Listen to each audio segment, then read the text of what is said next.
Assalamualaikum warahmatullahi wabarakatuh. Alhamdulillah rabbil alamin allazi khalaqal mauta wal haya liyabluwakum ayyukum ahsanu amala wa huwal azizul ghafur.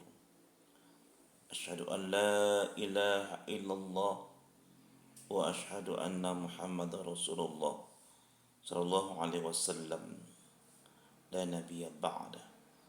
Amma ba'du fa ya ibadallah ittaqullaha haqqa tuqatih wa la tamutunna illa wa antum muslimun. Qala Allah Ta'ala fil Qur'anil Karim, na'udzu billahi minasy syaithanir rajim. Bismillahirrahmanirrahim. Ya ayyuhallazina amanu taqullaha wa la tamzanna summa qaddamat lighad.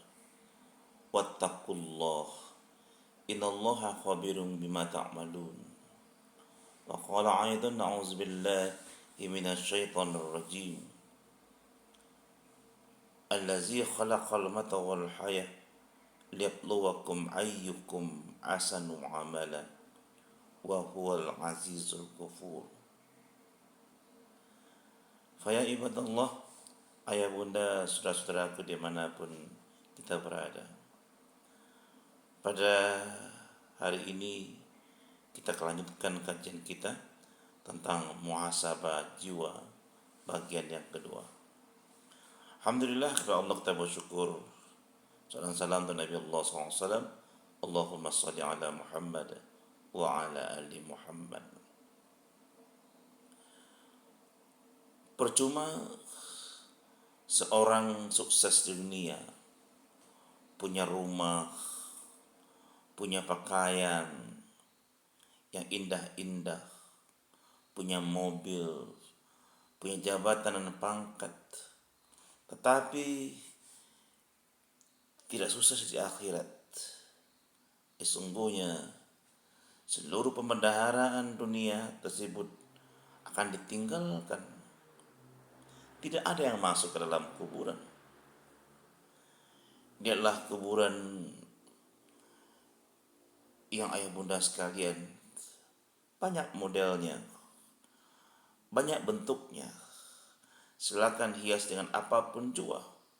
Tapi di bawahnya ada mantan pejabat, ada mantan pimpinan perusahaan, ada orang kaya, ada orang miskin, dan tidak ada satupun yang membawa harta pangkat jabatannya ke dalam kuburnya.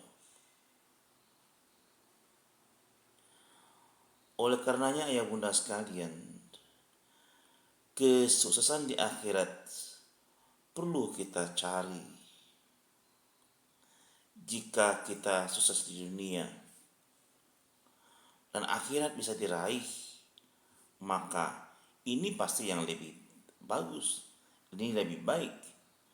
Namun jika hanya salah satunya saja, maka sukseslah di akhirat. Jangan sampai sukses di dunia tapi merugi di akhirat. Ya bunda sekalian, Ibnu Qayyim menjelaskan bahwa kita mesti senantiasa bermuhasabah diri kita supaya kita sukses di akhirat. Orang yang senantiasa meninggalkan bermuhasabah, maka sesungguhnya dia akan dimudahkan bermaksiat kepada Allah Subhanahu wa ta'ala. Orang-orang yang hilang dari dirinya muhasabah, maka dia akan terus berjalan menjalani hari-hari tanpa kepedulian hingga akhirnya mudah baginya terjerumus ke dalam kemaksiatan. Apabila kita disibukkan dengan hal-hal yang baik, maka kita akan mengurangi disibukkan dengan hal-hal yang tidak baik. Namun jika ya bunda sekalian, kita tidak disibukkan dengan hal-hal yang baik, maka pasti akan disibukkan dengan hal-hal yang tidak baik. Demikian pernyataan Ibnu Qayyim. Selanjutnya Ibnu Qayyim mengatakan, bunda sekalian, meninggalkan muhasabah dan enggan mengevaluasi, membiarkan perkara berjalan begitu saja dan mengampangkan terhadap suatu urusan, maka hal ini mengantarkan seseorang kepada kebinasaan. Inilah kondisi orang-orang terperdaya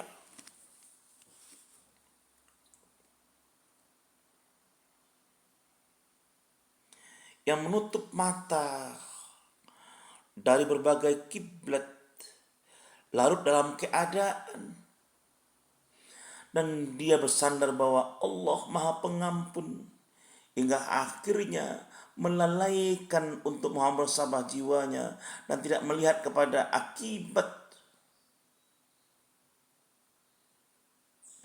Dia larut, tidak pernah melihat akibat apa yang ada dengan pekerjaan itu. Bila demikian, maka mudah bagi dia untuk terjerumus dalam dosa-dosa, dan dia tentram menyukai akan hal-hal itu dan sulit untuk melepaskan diri dari dosa tersebut. Seandainya dia sadar, maka dia tahu bahwasanya pencegahan lebih mudah daripada meninggalkan sesuatu yang disukai dan biasa dilakukan. Bunda sekalian, Ibnu Qayyim mengatakan bahwa orang yang cuek, tidak peduli dengan hari akhirat, mengampangkan segala urusan, maka dia akan terjerumus ke dalam kemaksiatan. Sehingga ketika orang jarang menghitung-hitung maksiat yang dilakukan, maka dia akan merasakan maksiat itu masih sedikit, sehingga akhirnya dia terus berjalan di atas kemaksiatan. Akhirnya dia selalu berbuat maksiat itu. Ayah bunda dimanapun ayah bunda berada, oleh karenanya tatkala seorang bermuhasabah dirinya, maka mudah bagi dia meninggalkan kemaksiatan. Dia tahu begitu banyak kemaksiatan yang diperbuatnya. Maksiat matanya, maksiat jiwanya, maksiat telinganya, maksiat mulutnya, maksiat tangannya, maksiat dengan jabatannya. Bunda sekalian, maka para salaf itu senantiasa bermuhasabah.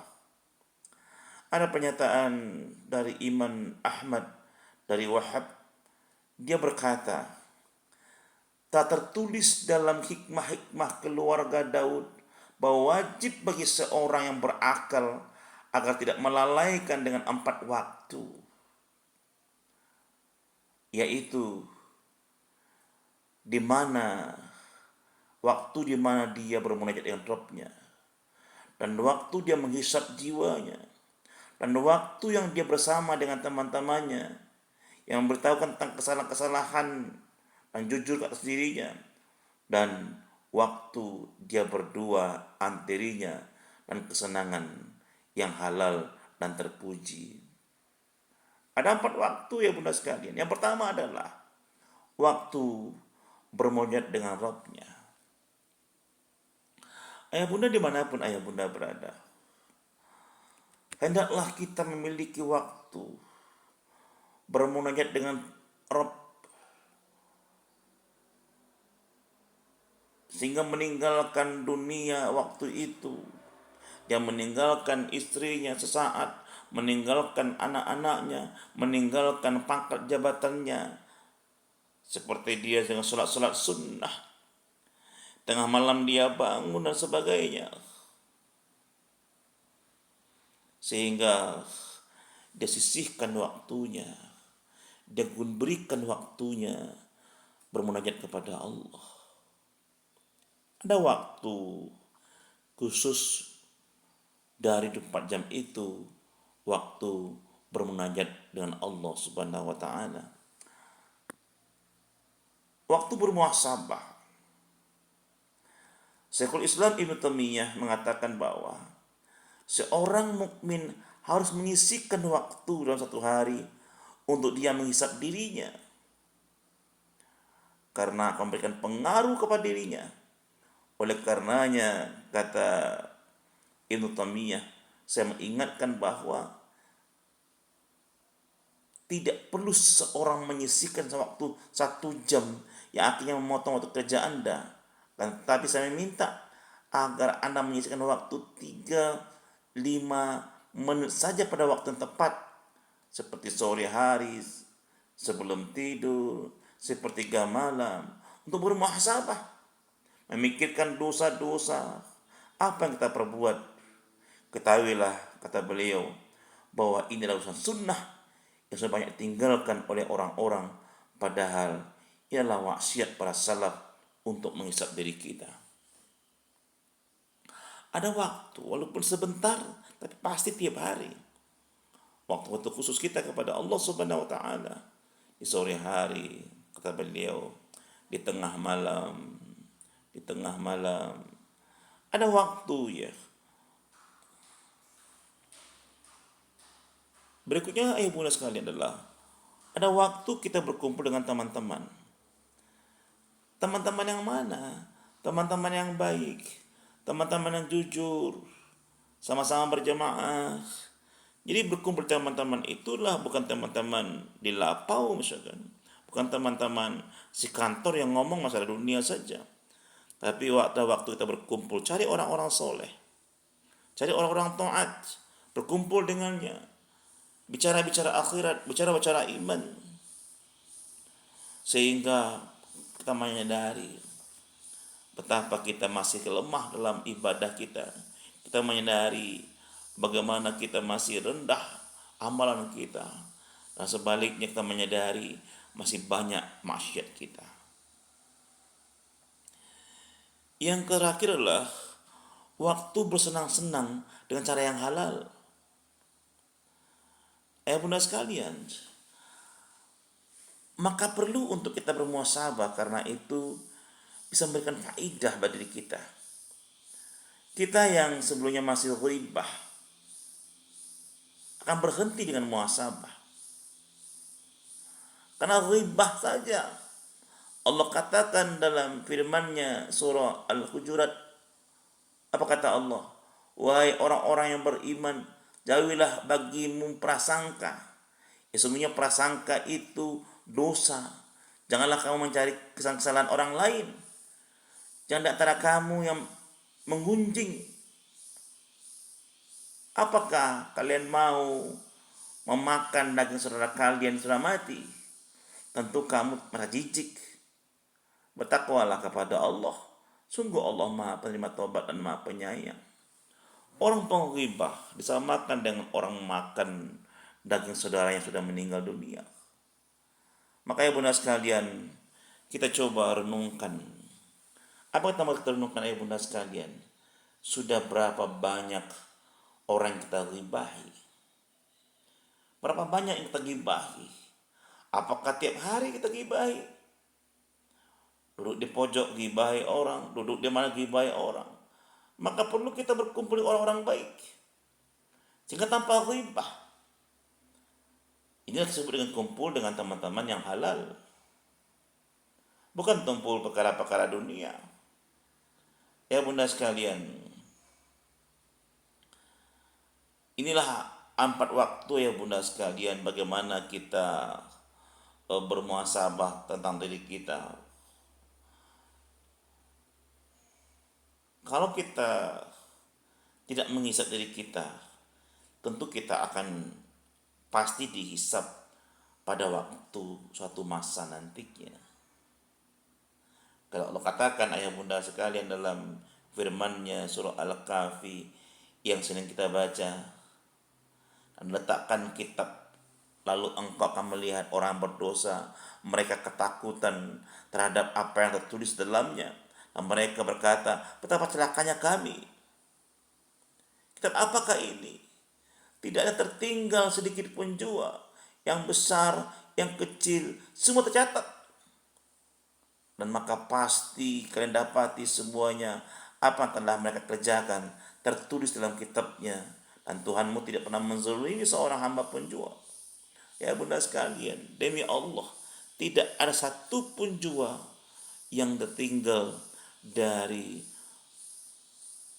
catatan-catatan kita oleh Allah Subhanahu wa taala. Nah, ayah bunda sekalian, karena pada hari kiamat ayah bunda sekalian, semua catatan amal kita akan dibuka. Nampak di sana ayah bunda sekalian. Dari kita balik berakal per detik, per menit, per jam, per hari, nampak perjalanan itu berulang tahun sampai akhirnya nampak berapa banyak kita maksiat kepada Allah Subhanahu wa taala. Maka ya bunda sekalian, sebelum waktu itu datang, mari kita bermuhasabah jiwa kita, menghisap diri kita atas segala dosa-dosa kita. Apalagi ya bunda sekalian, dikatakan dari Umar, apa kata Umar? An hasib nafsaka fi rakhali qabla hisabin syadati.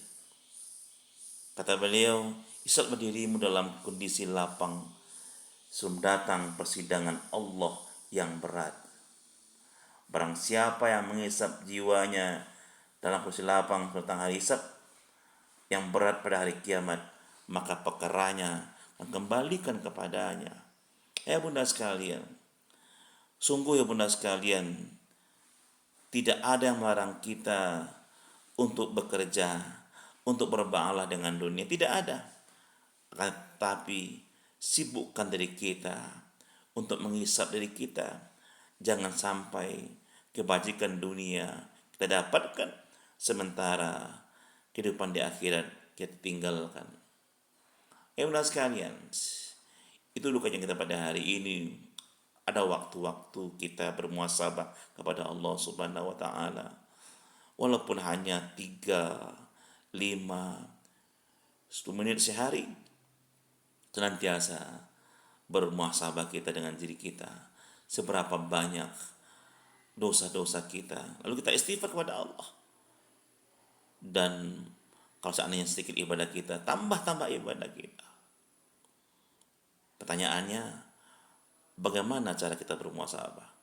Ya bunda sekalian, kita kembali pada episode berikutnya, muhasabah jiwa bagian yang ketiga. Demikian, terima kasih. Ana Afriandra Abu Hani Al-Fakir, mohon dimaafkan atas segala kekurangan. Mohon dan terima kasih atas perhatian. Bila taufiq hidayah. Wassalamualaikum warahmatullahi wabarakatuh.